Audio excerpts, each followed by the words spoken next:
আজকে লালতে শাক মানে যেটাকে পাটে শাক বলেন, ওটা লাল ডাঁট যেটা সেটা বলে লালতে শাক, আমাদের এখানে পাওয়া যায়।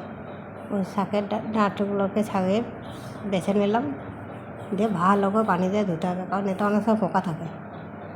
গামলার মধ্যে ফেলে আমি ধুয়ে অল্প অল্প করে তুলে নিলাম একটা প্লাস্টিকের কাঁচির মধ্যে। এদিকে আমি রসুন থেতলে শুকনো লঙ্কা দিয়ে একটা ফোড়ন করছি। ফোড়নটা ভাজা হয়ে গেলে আমি ওই লালতে শাকটাকে দিয়ে দেবো, দিয়ে পানি দিয়ে দেবো কিছুটা, কিন্তু ঢাকনা দিয়ে ঢাকবো না, তাহলে ওই লালতে শাকটা কটা হয়ে যাবে। যে কোনো শাক আপনারা ফুল আছে ঢাকনা না দিয়ে করবেন, দেখবেন সবুজ হয়ে থাকবে। দেখুন কি সুন্দর কালার।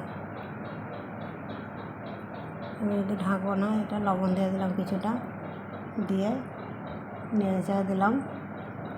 এবার এটা ফুটবে, অনেক ফুটে গেছে। আর আপনারা চাইলে কিন্তু ফোড়নটা লাস্টেও দিতে পারেন রসুনের, তাহলে সেন্টটা ভালো হবে। একটু 2-4টে দানা চিনি দিয়ে দিলাম, এটা স্বাদ আনার জন্য।